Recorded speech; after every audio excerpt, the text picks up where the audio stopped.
I heard of one lady, in brief summary. She was born in a poverty-stricken village in Maharashtra, India. She never really had any education.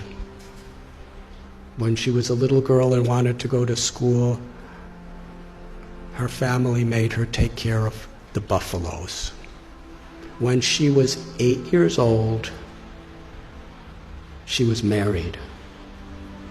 I think actually she was 9 years old.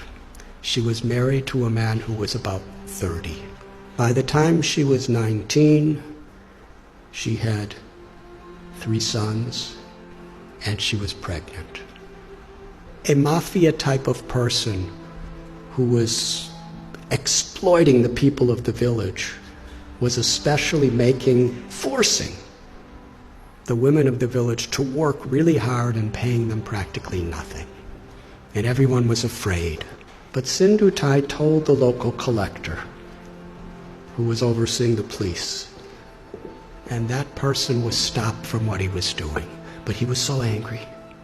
He went and told Sindhutai's husband a lie. He said, "You are such a fool.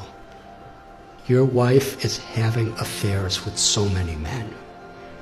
In fact, the child that is within her womb is my child, not yours. I've been having sex with her. If you don't kill the child and kill her, I will kill you." So the husband, the girl's 19 years old, he kicked her in the chest, not in the chest, in the stomach, repeatedly, to kill her and the child. She laid unconscious. He thought she was dead.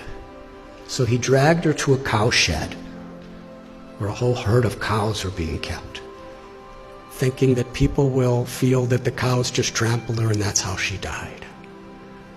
So she laid there unconscious. And when she woke up, she said, she found one cow standing right above her, protecting her. There were all these buffaloes and oxen and cows walking, and they would have certainly trampled her. But this cow was keeping everything away from her.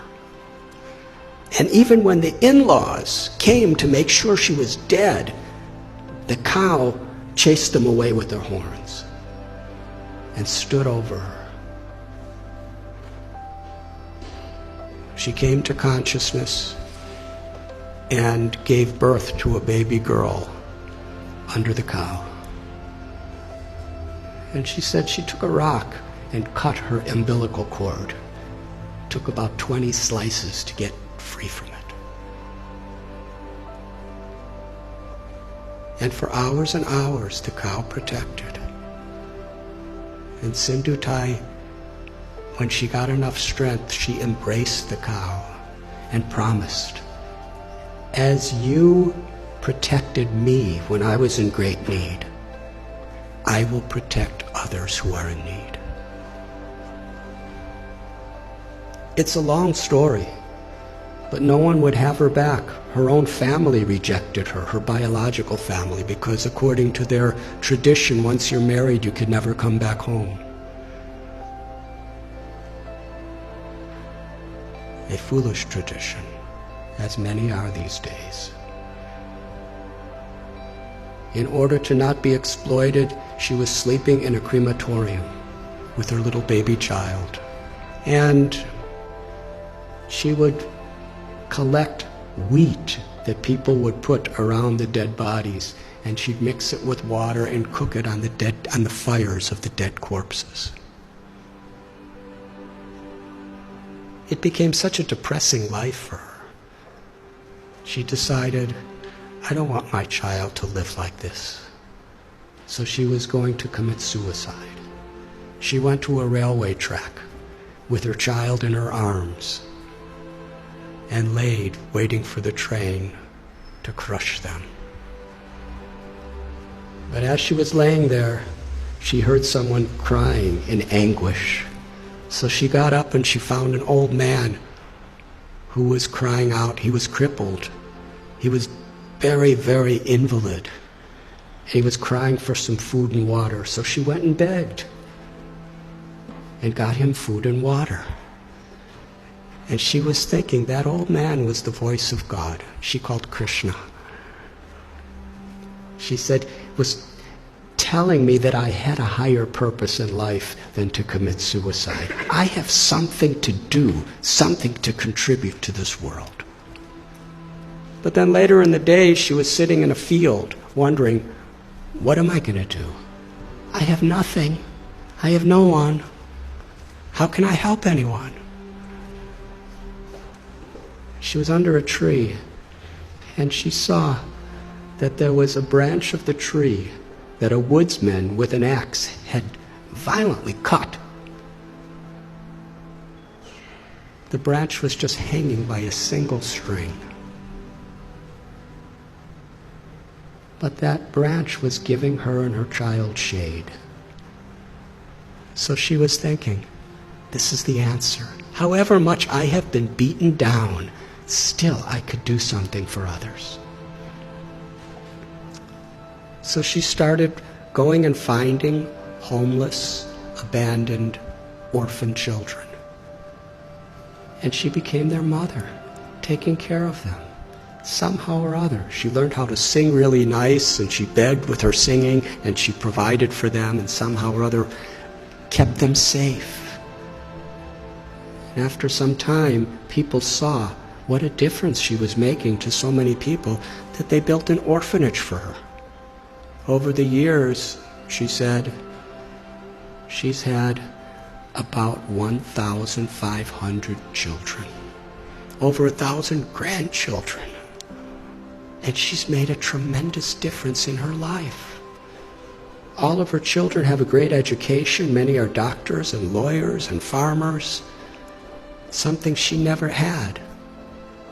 She's won so many awards internationally for her accomplishments. But then she explained what the most meaningful and fulfilling thing she ever did in life. Years and years later, after the president of India gave her awards and governors of states and international awards, this really old man came to her orphanage. He was starving. He was sick. He was homeless. He was asking for shelter. After a few minutes, she recognized this was her ex-husband, the person who tried to murder her maliciously. She said to him, when you left me to die, I was homeless in rags. Now you're homeless in rags, and I have a nice place with so many people. She said the most meaningful thing in her life is she forgave him. And she said, I will give you shelter, but I'm not your wife. I'm your mother. And when people would visit the orphanage, she would introduce him. This is my eldest son, and sometimes he's very naughty. She told a story. It moved me. So at one place, I shared this story, and somehow it was on YouTube. And in her orphanage, someone showed it to her. So she wanted to meet me. So in Pune, I met her. And she was with a couple other people. And we spoke for about an hour together. It was a wonderful conversation. And afterward, there was one lady who was sitting next to her, who was just beaming with smiles the whole time, but didn't say much of anything. And when I was just about to leave, Sindhutai said, I want to introduce you to this girl. She's the one who was born under the cow. She's now a medical doctor, and she's taking charge of one of our orphanages. And then she said to me, I consider all of the tragedies in my life to have been gifts to empower me to make a difference to others.